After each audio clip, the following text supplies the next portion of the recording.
예배에 앞서서 제가 구호를 한번 외치고 시작하려고 합니다. 여러분들 구호 준비하시면 어떻게 하신지 아시죠? 네, 구호 준비. 네, 야 이게 아니라 구호 준비하면 야 이렇게 하셔야죠. 자, 구호 준비. 야. 네, 저를 따라서 구호하시겠습니다. 조국이여 안심하라. 조국이여 안심하라. 온결하여 안심하라. 온결하여 안심하라. 야. 네, 아멘. 감사합니다. 네, 네. 아, 조국. 예, 깜짝 놀래요. 요즘 조국이라는 단어만 들어도 그렇죠. 저희가 민감하게 반응을 하는 것 같습니다.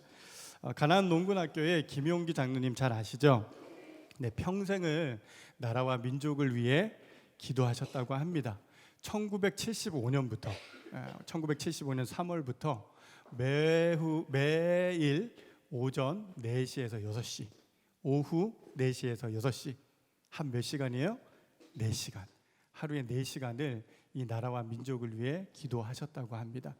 그곳에 구국 기도실이 있는데요. 좌우에 새겨진 글자가 방금 우리가 구호로 외친 글자입니다. 조국이여 안심하라, 온결하여 안심하라. 왜요? 기도하는 성도가 있기 때문입니다. 할렐루야. 네, 기도하는 성도가 있기에 우리는 안심할 수 있는 것입니다. 자, 아무리 이 나라가 요즘 많이 시끄럽죠. 혼란스럽습니다. 위태로워 보입니다. 그렇지만 기도하는 성도, 교회가 있는 한 절대로 이 나라 망하지 않습니다. 우리 하나님께서 이 나라와 민족을 위해 진심으로 기도하는 그 한 사람을 지금도 찾고 계십니다. 저와 여러분이 그 한 사람 되시기를 주님의 이름으로 소망합니다. 네, 몇몇 분들이 저에게 지난주에 이런 질문을 하더라고요. 목사님, 우리 교회가 광장으로 나가야 되는 거 아닙니까? 라고 저한테 물으시더라고요. 그래서 믿지 않는 남편도 이 아내분에게 얘기를 하시더래요. 아니, 교회가 지금 나가서 이렇게 해야 되지 않냐? 그런 얘기를 하셨다고 합니다. 이 혼란스러운 상황에서 교회가 진정으로 해야 할 일이 무엇인가? 저는 그 질문에 이런 생각을 해보게 되었습니다. 오늘은 교회가 감당해야 할 정말 중요한 사역에 대해서 오늘 성경 본문을 중심으로 나눠보려고 합니다. 오늘 성경은 예수님의 공생의 사역을 보여주고 있습니다. 마가복음 1장 초반부에서 예수님은 침례 요한에게 침례를 받으시고 또 40일 동안 광야에서 마귀에게 시험을 받습니다. 그리고 복음을 전파하시며 제자들을 세우시는 것을 우리가 지난 시간에 봤습니다. 오늘 21절부터는요, 본격적인 이 주님의 사역이 시작됩니다. 바로 오늘 본문 21절에서는요, 가버나움에서 이 회당에서 귀신을 쫓으시는 첫 이적을 행하십니다. 이어 29절에서 34절까지의 베드로의 장모의 열병을 고치시고요. 그리고 이에 많은 사람들이 예수님께 나옵니다. 예수님은 그들의 병을 고치셨고 또 많은 귀신을 쫓으셨다라고 성경은 기록하고 있습니다. 온 갈릴리를 다니시며 복음을 전파하셨고 또 나병 환자를 고치시는 장면, 이것으로 마가복음 1장이 끝나는 것을 볼 수 있습니다. 오늘 성경 본문에는 예수님의 이 3대 사역에 대해서 잘 보여주고 있습니다. 예수님의 3대 사역 여러분들 아십니까 혹시? 예수님의 3대 사역. 네, 가르치시고 전파하시고 치유하셨습니다. 우리 한번 따라해 보겠습니다. 가르치시고 전파하시고 치유하셨습니다. 네, 이것이 예수님의 3대 사역이라고 얘기를 해요. 이것이야말로 오늘 우리 교회가 감당해야 할 중요한 사역입니다. 오늘은 본문을 중심으로 예수님의 3대 사역을 우리가 같이 살펴보며 오늘 이 시대에 우리 교회가 감당해야 할 것이 무엇인지 함께 상고하는 시간 갖기를 원합니다. 자, 예수님의 3대 사역 중 첫 번째 사역이 무엇이라고 얘기 드렸습니까? 가르침. 네, 맞습니다.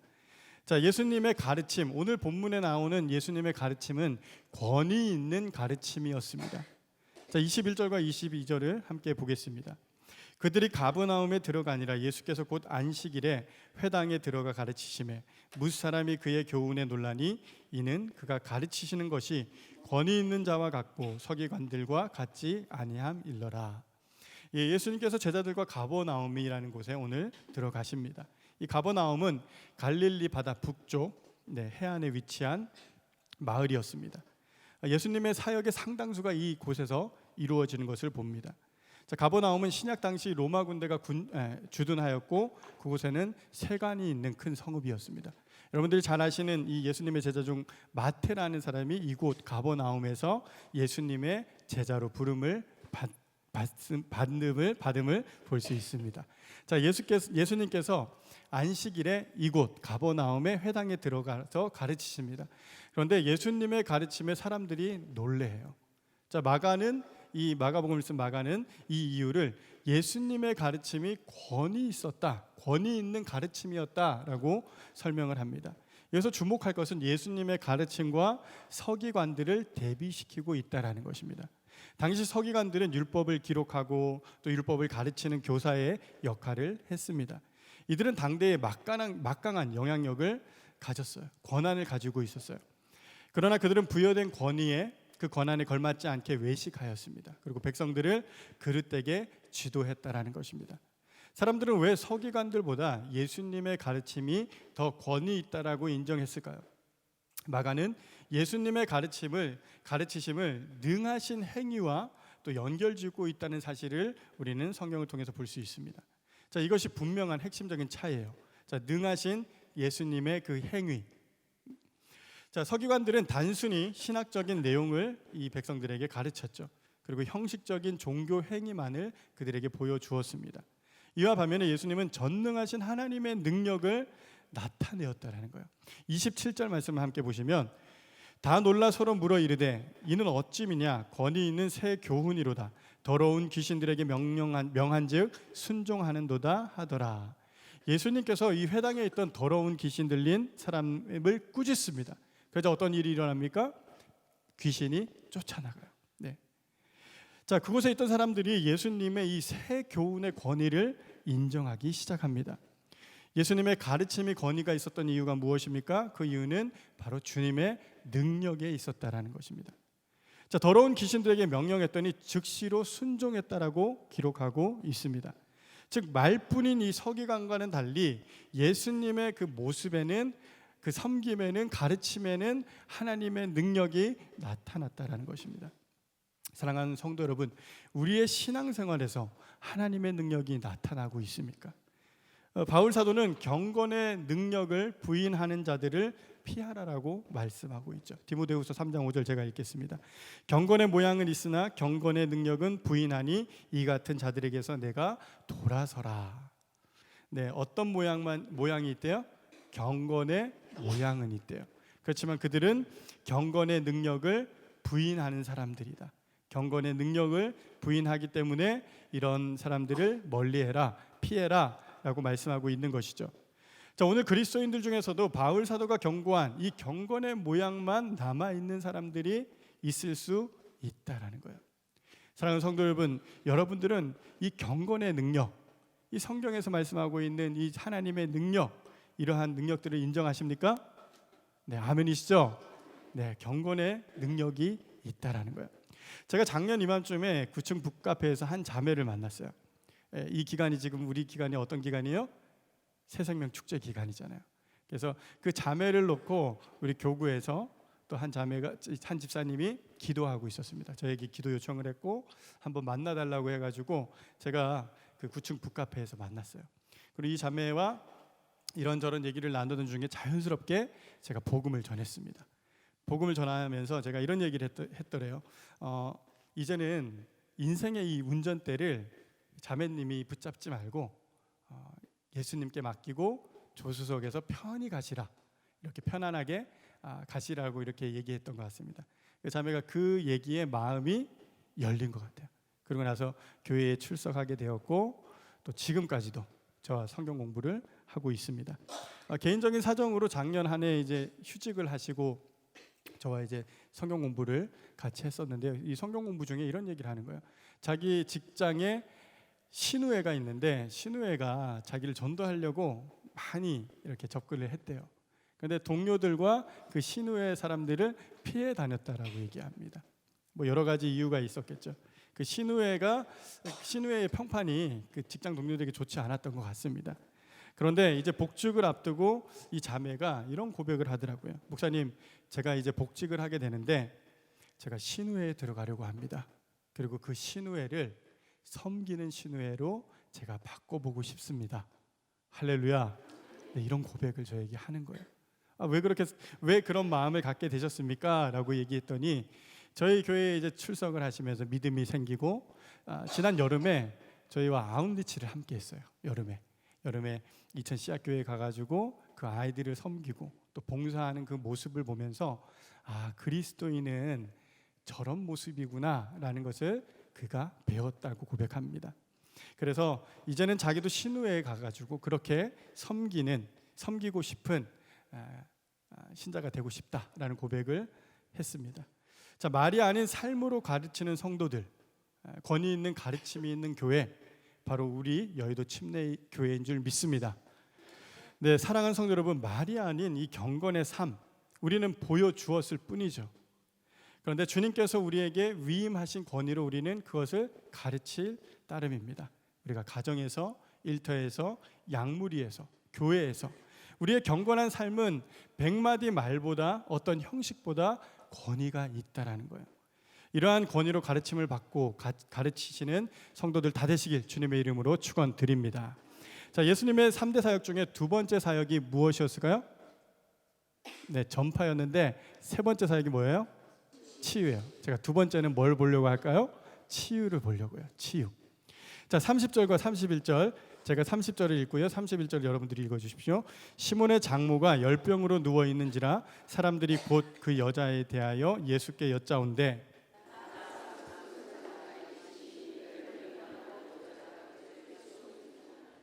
네, 회당에서 나와 예수님의 제자들과 예수님이 시몬과 안드레의 집으로 향합니다. 그곳에 이 시몬의 장모가 열병으로 누워 있었어요. 예수님께서 그녀의 손을 잡아서 일으키십니다. 그러자 그 여인이 일어나면서 열병이 떠나는 장면을 기록하고 있어요. 그리고 잠시 후에 많은 이 동네에 많은 이 병든 사람들과 또 귀신 들린 사람들이 그 집에 모여들기 시작했다라고 성경은 말씀합니다. 우리 32절과 34절. 저물어 해질 때에 모든 병자와 귀신 들린 자를 예수께 데려오니 온 동네가 그 문 앞에 모였더라. 예수께서 각종 병이 든 많은 사람을 고치시며 많은 귀신을 내쫓으시되 귀신이 자기를 알므로 그 말하는 것을 허락하지 아니하시니라. 이미 예수님의 소문이 온 갈릴리에 사방에 퍼졌다라는 겁니다. 자, 사람들이 동네에 병든 자들 또 귀신 들린 자들 다 예수님께 데리고 나옵니다.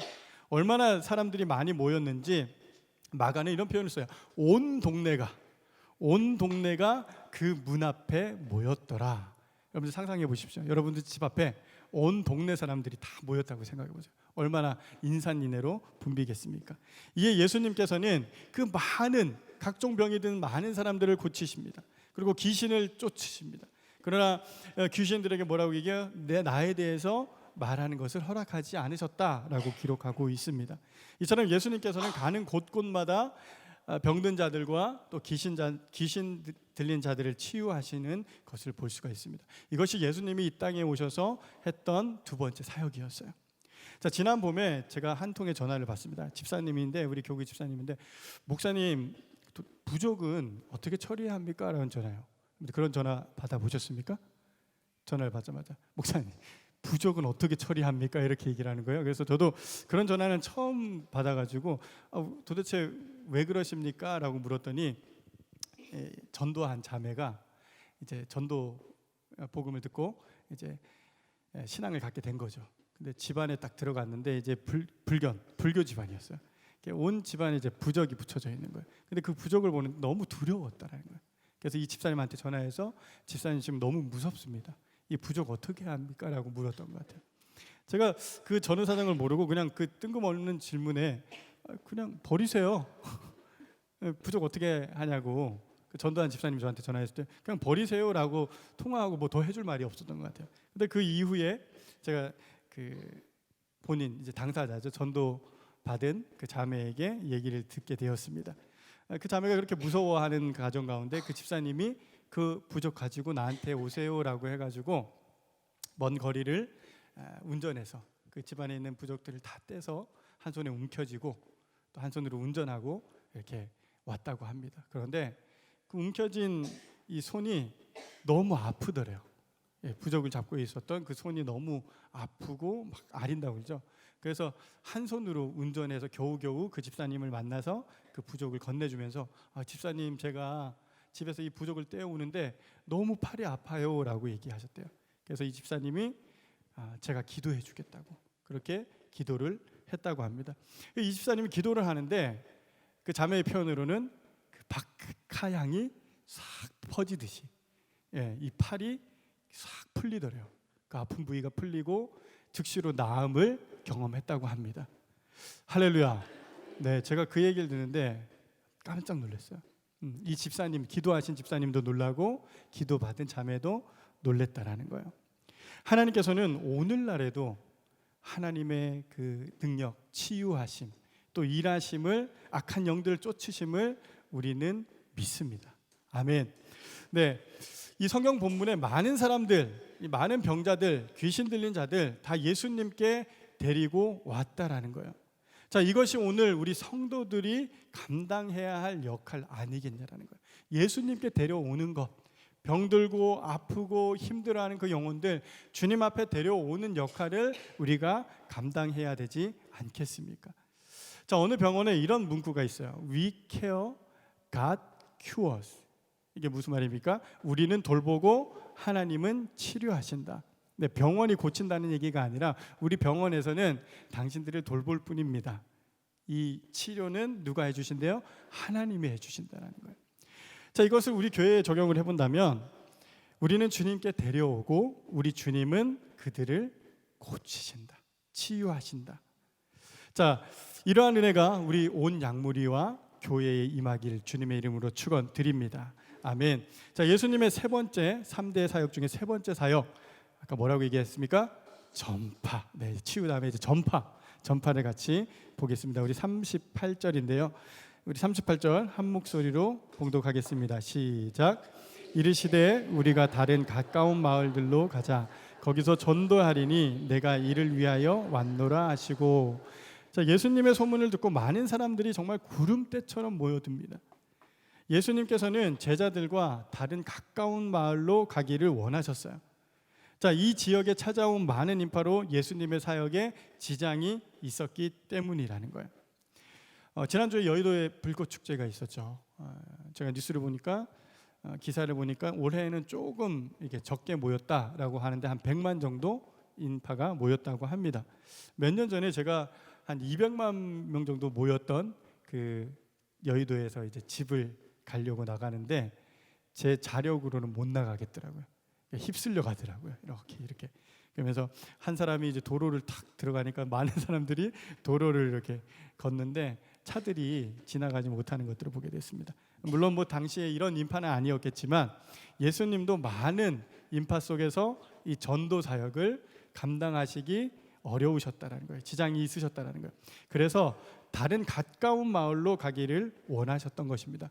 이어 예수님께서 뭐라고 말씀하십니까? 내가 이를 위하여 왔노라. 내가 이 일을 위해서 왔다. 무엇입니까? 예수님이 이 땅에 전도하러, 전파하러 오셨다라는 것이죠. 이 땅에 천국 복음을 전파하러 오신 것이죠. 예수님은 이 땅의 명확한 목적에 따라 그분은 사역을 감당하셨다라는 거예요. 자, 이 목적에 따라 전도 사역을 충실히 감당하셨다라는 겁니다. 오늘 39절 말씀을 보시면 이에 온 갈릴리에 다니시며 그들의 여러 회당에서 전도하시고 또 귀신들을 내쫓으시더라. 예수님의 사역, 이 가버나움이라는 특정 지역에 묶여 있지 않았다라는 거예요. 예수님은 이 온 갈릴리 지역을 다니시며 전도하셨습니다. 예수님의 이 전도 사역을 오늘 우리가 또 우리 교회가 이 땅에서 감당해야 할 사역인 줄 믿으십시오. 사도행전 1장 8절에 이렇게 말씀합니다. 오직 성령이 너희에게 임하시면 너희가 권능을 받고 예루살렘과 온 유대와 사마리아와 땅끝까지 이르러 내 증인이 되리라. 예수님은 제자들에게 증인이 되라고 하셨어요. 예수님은 그 예루살렘, 온 유대, 그리고 거기서 머무르지 말고 사마리아와 땅끝까지 이르러서 증인되라 말씀하십니다. 이것이 제자 공동체요 성령 충만한 교회의 모습입니다. 우리 여의도 침례교회를 한번 생각해 보십시오. 지역에만 묶여 있는 교회입니까? 그렇지 않습니다. 물론 우리 여의도 지역 사회를 위해서 많이 우리가 수고하고 또 전도하고 또 또 여러 주민들을 이제 섬기죠. 지난 주일에 우리 찬양 콘서트 얼마나 또 아름답게 또 은혜롭게 우리가 진행했습니까? 자, 이뿐 아닙니다. 우리는 전국 방방곳곳 다니죠. 미자립 교회들을 섬기고 또 소외된 이웃들을 우리가 돌보고 있습니다. 국내 아웃리치 사역을 진행하죠. 또 이뿐 아니라 세계와 열방의 복음을 전파하기 위해서 우리는 해외 아웃리치 사역을 우리 다니잖아요. 여름에도 다니고 또 얼마 전에 우리 유균 전도사님 베트남으로 파송하기도 하고 우리 선교사님들 세계 열방에 있는 선교사님들을 우리 교회는 돕고 있습니다. 저는 우리 교회가 주님을 기쁘시게 하는 교회 아니겠냐라는 거예요. 주님께서 명령하신 그 명령에 따라 우리가 복음을 전파하고 이 전도에 힘쓰는 교회. 성도 여러분, 이 자부심을 가지십시오. 우리 여의도 침례교회인이라는 성도라는 자부심을 갖고 오늘 우리가 그렇다면 이곳에서 감당해야 할 사역이 있지 않겠습니까? 자, 주님의 사역, 내가 속해 있는 그 자리에서 감당하시길 주님의 이름으로 축원드립니다. 자, 말씀을 맺겠습니다. 오늘은 예수님의 3대 사역을 함께 살펴보았습니다. 오늘 이 어지러운 세상에서 우리 성도들이, 우리 교회가 감당해야 할 진짜 사역이 무엇입니까? 이 세 가지 사역이라는 거예요. 자, 가르치고 전파하고 치유한다. 가르치고 치유하고 전파한다. 제가 이 순서로 오늘 말씀을 드립니다. 우리 교회가 권위 있는 가르침이 살아있는 교회, 매 주일마다 선포되어지는 말씀 가운데 우리가 굴복하고 그 말씀에 순종하는 교회 되게 하십시다. 또 한 가지 무엇입니까? 우리 교회는 이 경건의 모양만 있는 것이 아니라 경건의 능력이 나타나는, 그리하여 약한 자들을 돌보고 치유하는 그러한 교회 되길 기도하십시다. 그리고 끝으로 우리가 땅 끝까지 이르러 주님의 증인되어 복음을 전파하는 교회 되어야 할 것입니다. 이러한 교회 되기 위해서, 이러한 주님의 사역 감당하기 위해서 우리가 꼭 동반해야 할 것이 있습니다. 그것이 무엇일까요? 오늘 1장 35절에 말씀하고 있는데요. 우리 한 목소리로 한번 봉독하겠습니다. 35절입니다. 시작. 새벽 아직도 밝기 전에 예수께서 일어나 나가 한적한 곳으로 가사 거기서 기도하시더니, 예수님이 이러한 사역들을, 이 3대 사역들을 감당하시기 이전에 하나님 앞에 나아가셔서 기도하셨다라는 것입니다. 우리도 예수님처럼 이 주님의 사역을 감당하기 앞서 우리가 무엇 해야 된다고요? 기도해야 된다는 거예요. 우리가 초청 주일 앞두고 우리 힘으로 우리의 노력으로 하는 것이 아니라 하나님 앞에 기도할 때 하나님께서 그 영혼 구원하여 주실 줄 믿습니다. 자, 스코틀랜드의 종교개혁자 존 녹스는 이런 얘기를 했어요. 기도하는 한 사람이 기도하지 않는 한 민족보다 강하다. 기도하는 한 사람이 기도하지 않는 한 민족보다 강하다라고 말했습니다. 여러분들 기도하고 계십니까? 네, 우리 교회가 기도한다면 이 여의도 땅을 넘어 이 나라와 민족 그리고 세계의 열방을 품고 그들을 주님 앞으로 인도할 줄 믿습니다. 자, 요즘 나라가 많이 혼란스럽다고 말씀드렸죠. 이럴 때일수록 나라와 민족을 위해서 기도할 한 사람이 필요합니다. 서두에 말씀드린 김용기 장로님 하루에 4시간 동안 새벽과 저녁 이 나라와 민족을 위해서 기도했잖아요. 우리가 그렇게는 하지 못할지라도 우리는 그 길을 따라갔으면 좋겠습니다. 우리가 이 나라와 민족을 위해 오늘도 함께 기도하며 주님께서 우리에게 맡겨주신 그 사명, 그 사역들을 충실히 감당해 가시는 저와 여러분 되기를 주님의 이름으로 축원드립니다. 아멘. 우리 이 시간 찬양할 텐데요. 이런 교회 되게 하소서라는 찬양입니다. 여러분들 한 사람 한 사람이 교회인 거 믿으시죠? 네, 교회는 건물이 아닙니다. 믿는 자들의 모임이에요. 여러분 한 사람 한 사람이 진정한 교회 될 때 우리 교회가 우리 주님 앞에 귀히 쓰일 줄 믿습니다. 자, 우리 함께 찬양하도록 하겠습니다. 네, 우리 소리가 켜지기 전까지 잠시 나라와 좀 민족을 위해서 함께 기도했으면 좋겠는데요. 그렇습니다. 눈을 감고 한번 우리 하나님 앞에 정말 기도했으면 좋겠습니다. 하나님, 이 나라가 정말 풍전등화와 같습니다.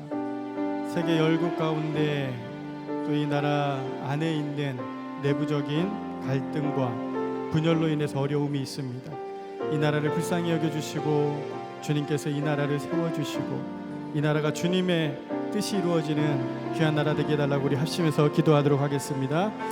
사랑의 주님, 그렇습니다. 하나님, 이 나라와 민족을 위해서 이 시간 합심하여 기도합니다.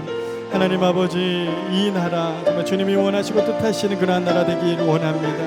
아버지 하나님, 그러기 위하여 우리 교회가 쓰임받는 교회 되게 하여 주시고, 우리 교회가 주님 앞에 아름답게 드려지는 그러한 교회 되어지기를 원합니다.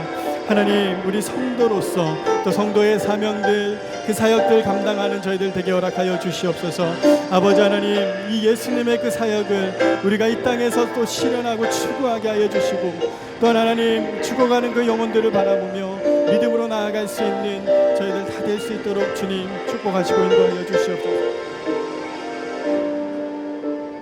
우리 함께 찬양하겠습니다. 진정한 예배가 숨쉬는 교회, 진정한 예배가 숨쉬는 교회, 주님이 주인 되시는 교회, 믿음의 기도가 쌓이는 교회, 최고의 찬양을 드리는 교회, 말씀이 살아 움직이는 교회, 성도의 사랑이 넘치는 교회, 섬김과 헌신이 기쁨이 되어 열매 맺는 아름다운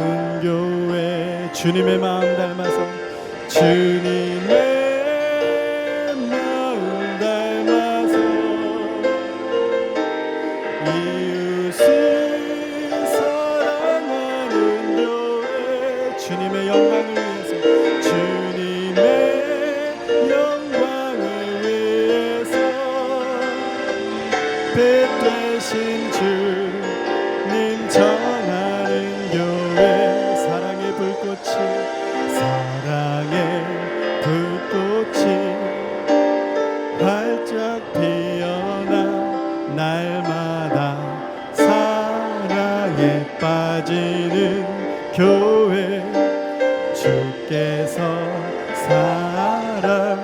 사랑하는 우리 교회가 이런 교회 되게 하소서. 아멘. 이 시간 우리 교회를 위해서 한번 기도했으면 좋겠습니다.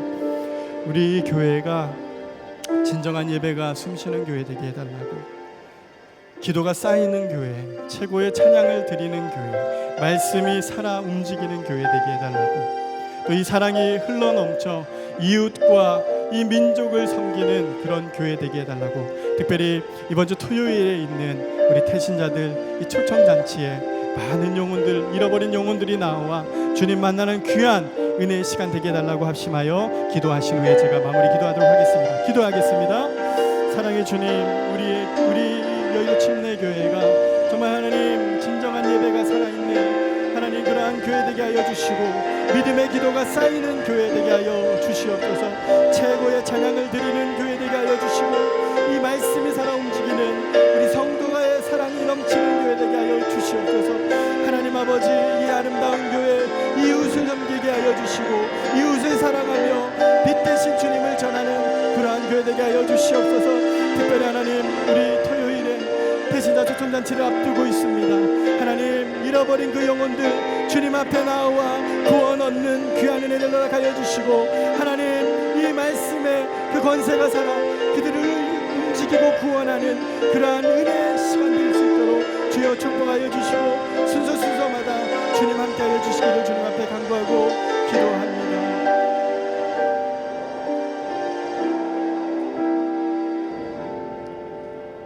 지금은 우리를 구원하신 예수 그리스도의 사랑과 성령님의 교통하심과 아버지의 그 놀라운 사랑, 그 주님의 은혜가 오늘 이 자리에 정말 믿음으로 주님께 모든 삶을 드리기를 원하는 성도들 머리 위에 이제부터 영원까지 함께 하옵시기를 우리 구주 예수 그리스도의 이름으로 간절히 축원하옵나이다. 아멘.